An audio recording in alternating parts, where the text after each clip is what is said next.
It's Realtor, and I'm back with another one. So this is kind of a continuation of our last video. Today we have a person who's actually interested in the rental property, so we're gonna go show that. Ain't this what they've been waiting for? Then we also need to go to Home Depot. Now, the reason I'm going to Home Depot is to buy some cameras, because I mean, there's no one in the unit, and I've seen a lot of times where we went into some units that was for sale, and all the copper and everything was cut out from the pipes and everything because people break in and take stuff. So we're gonna get the cameras, put the cameras up. Also, I have to drop off this door. Now, I tried to put the door by the garbage so the garbage man can take it, but a lot of times they don't take stuff like that. So I might have to drop that off. But I'll see you guys when we get to the property.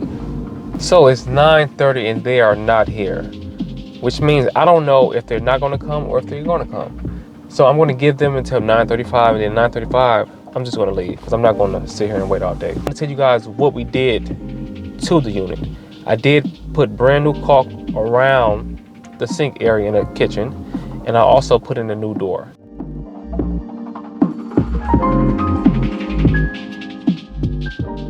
"9:30 came and went. They did not show, so it was a no call, no show. I just want to let you guys know this. Once they do a no call, no show, or they don't tell me anything, I automatically cancel them out. Even if they say that they can't make it, I kind of cancel them out, and I won't show them the property later on, because I want you guys to understand this. It's easy to get them in, but it's hard to get them out if you need to.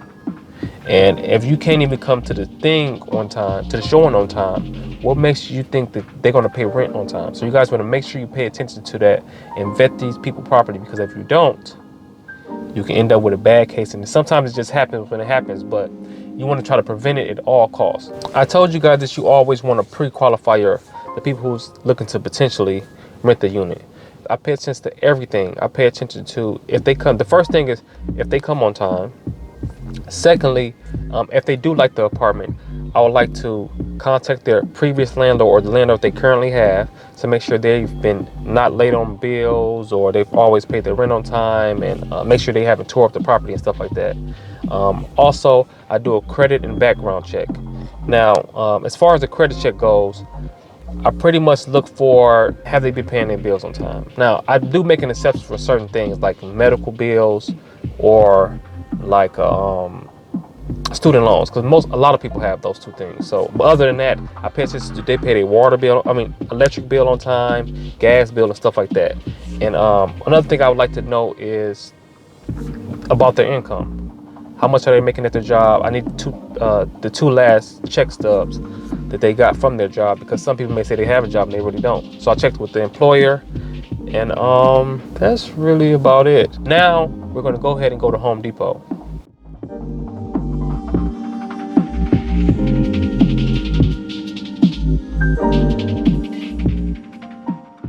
So we went to Home Depot, and they actually didn't have what I needed. Well, they did have one, but I need more than one. I want to get like 4 cameras. So now we're here at Menards. We want to see if they have any. If not, then I possibly might have to order it online, which I don't want to do. Or I'll probably try to Lowe's or something like that, or Ace Hardware, and see what we come up with. But let's go inside.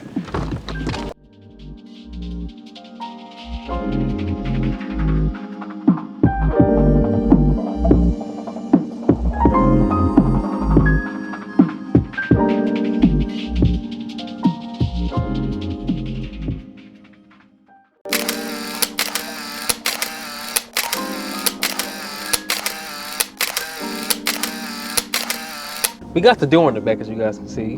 The door is right there, so we're going to drop the door off. But guess what? We have a problem. If it ain't one thing, it's another. But anyway, the igniter on the furnace is not turning on. Now, I don't know what happened. I went down there because it was freezing in there, because you know it's been hot, so I had the furnace, the thermometer on low, like on 60. And I went in there and it's freezing today. So I tried to turn it on, and the thing keep on clicking and it will not turn on. So that means I have to call someone to come take a look at it. Now, some may look at the bad part about it, I look at the good. I'm glad this happened now instead of when a tenant was in there, because then they would have been calling me in the middle of the night saying, oh, just heat not turning on, and I would have to deal with all that. So I would rather it happen now while nobody's in there than wait for later. So I'm going to keep you guys updated on the damage, but we're going to finish dropping off this door. So we got everything taken care of with the furnace. This is why you got to know somebody that knows somebody that may know somebody. And if they know somebody, then maybe you can know that person they know. But we getting it for a little bit of nothing. He only charged me $50. Well, he really didn't charge me nothing, but I feel this, you know, if someone is doing a job, then they should get paid regardless of what it is. That's just how I do things.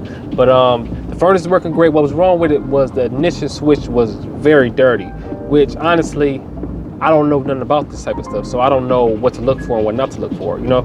So, but that's pretty much the spiel for the day, Dollar Family. For anyone who's looking to buy or sell any property, you know how to get in touch with me. Go ahead and email me at romeshouseofviews@gmail.com. Also, if you're tuning into this video and you're listening to me right now, hit the subscribe button. It's just very simple, just a little button. But until next time, I'll see you guys later. It's Realtor Rome, and I'm gone.